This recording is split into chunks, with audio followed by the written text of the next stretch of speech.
Snehlata Srivastava XSG Lok Sabha की YouTube channel पर आपका पुनः स्वागत है। इस वीडियो में मैं आपको हिंदी में बताना चाहूँगी कि जो हमारे विधायक गण होते हैं, जो स्टेट असेंबली के मेंबर्स होते हैं, उनकी ड्यूटीज़ और रिस्पॉन्सिबिलिटीज़ क्या हैं। तो सबसे पहले तो ये है कि जो ज़्यादातर ड्यूटीज़ एंड रिस्पॉन्सिबिलिटीज़ जो लोकसभा के और लोकसभा के और विधानसभा के सदस्यों की है वो काफ़ी कुछ मिलती जुलती है, परंतु कुछ क्षेत्र ऐसे हैं जिसमें कि थोड़ा सा फ़र्क है। पर इसमें जो जनरल सामान्य बात है वो मैं बताना चाहती हूँ। जो पब्लिक रिप्रेजेंटेटिव होते हैं उसमें राष्ट्रपति जी, उपराष्ट्रपति जी और सांसद महोदय और राज्यों के असेंबली के और परिषदों के जो मेंबर्स होते हैं वो पंचायत और लोकल बॉडीज़ के सदस्य इंक्लूड होते हैं। जो इनकी रिस्पॉन्सिबिलिटी है वो लीगल होती है, फाइनेंशियल होती है और एग्जीक्यूटिव होती है और लोगों के भलाई के कल्याण के लिए होती है। तो जो लॉ मेकिंग है उसमें उनको जो कॉन्स्टिट्यूशन में जो प्रोविजंस हैं उसके हिसाब से काम करना पड़ता है। तो जब कॉन्स्टिट्यूशनल अमेंडमेंट्स लाया जाता है तो आधे राज्य की विधानसभाओं से उसे पारित कराना होता है। उस समय स्टेट असेंबली के जो मेंबर्स ऑफ लेजिस्लेटिव असेंबली हैं के सदस्य हैं उन सब उसमें अपना मत और वोट देना होता है।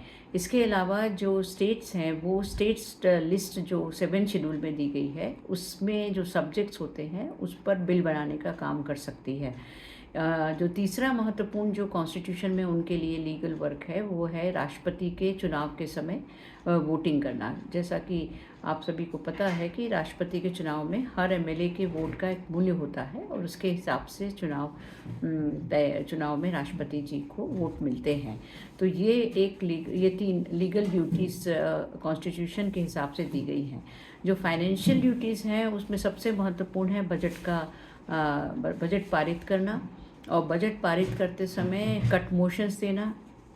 पब्लिक अकाउंट्स कमेटी जो कि सामान्यतया विपक्ष के लीडर के पास होती है उसमें अपना सहयोग देना, उसकी जो जानकारी उपलब्ध है उसके बारे में देखना, CNDG की रिपोर्ट्स को देखना और CNDG की रिपोर्ट हर सदन में और विधानसभाओं में प्रस्तुत की जाती है उसको देखना और जो भी एक्सपेंडिचर में कोई अनियमितताएं हुई हैं उसके बारे में जानना। इसके अलावा जो एक महत्वपूर्ण काम है वो स्टेट PSU की रिपोर्ट्स को देखना है, क्योंकि उनके थ्रू बहुत सारे ऐसे काम होते हैं जिसमें कि राज्य का विकास और देश का विकास होता है। तो ये महत्वपूर्ण चीज़ें हैं। एग्जीक्यूटिव के बारे में ये है कि उनको वेरियस कमेटीज़ के थ्रू वो अप्रोच करते हैं और उन पे नियंत्रण करते हैं।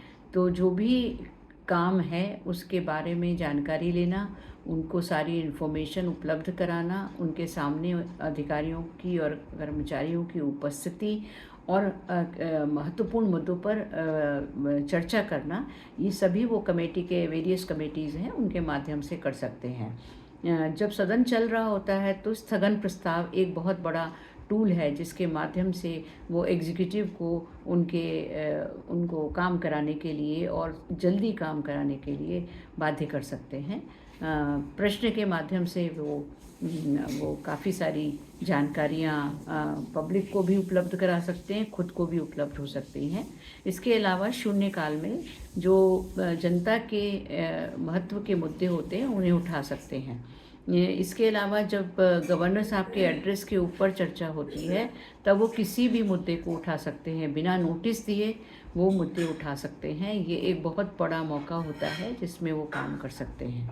पब्लिक के प्रति उनकी जवाबदारी सबसे ज़्यादा होती है और जो कॉन्स्टिट्यूएंसी होती है उसमें जाकर लोगों से मिलना, उनके काम कराना, पब्लिक ग्रीवेंसेस को देखना, टूर करना और अथॉरिटीज़ के सामने जनता के मुद्दों को उठाना, ये सबसे बड़ा काम होता है। इसके अलावा जो मैं हमेशा कहती हूँ कि उनको ये सोचना चाहिए कि जो उनकी विधायक निधि है उससे वो ऐसे काम ज़रूर करें जो फ्यूचर जनरेशन के लिए एक अच्छा काम हो, पर्यावरण के प्रति, कार्बन क्रेडिट के प्रति ये सब कार्बन क्रेडिट को के बारे को इकोनॉमी को फाइनेंशियल गेन के लिए यूज़ करना, ये सारी चीज़ें बहुत ज़रूरी होती हैं।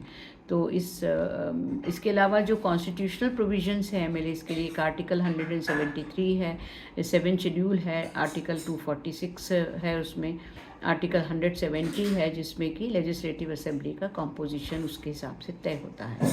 तो ये महत्वपूर्ण संवैधानिक प्रावधान है जिसका कि उन्हें ध्यान रखना चाहिए।